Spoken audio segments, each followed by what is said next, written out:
Nous allons maintenant présenter une nouvelle méthode pour déterminer si un nombre entier naturel n est premier ou non.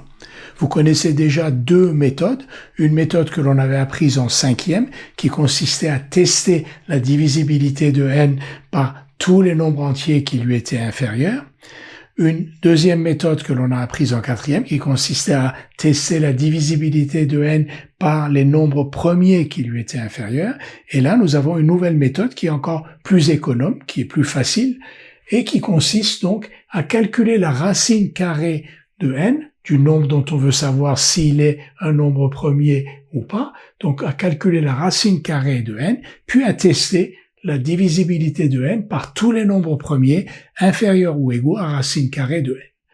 Alors de deux choses l'une, soit n est divisible par l'un de ces nombres premiers, alors il n'est pas premier, soit n n'est divisible par aucun de ces nombres premiers, et alors il est un nombre premier. Illustration, 113 est-il un nombre premier?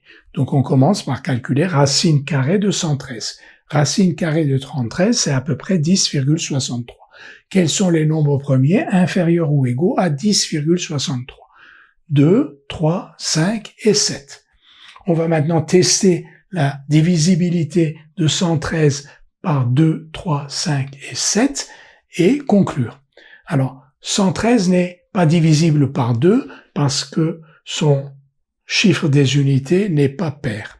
113 n'est pas divisible par 3 parce que la somme de ces chiffres, 1 plus 1 plus 3, 5, n'est pas divisible par 3.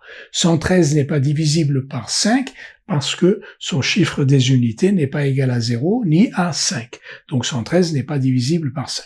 Donc 113 n'est divisible, ni divisible par 2, ni divisible par 3, ni divisible par 5. Il reste à vérifier s'il est divisible par 7 ou pas. 113 n'est pas divisible par 7 parce que le reste de sa division euclidienne par 7 est égal à 1. Donc 113 n'est divisible par aucun des nombres premiers inférieurs ou égaux à racine carrée de 113. 113 est donc un nombre premier.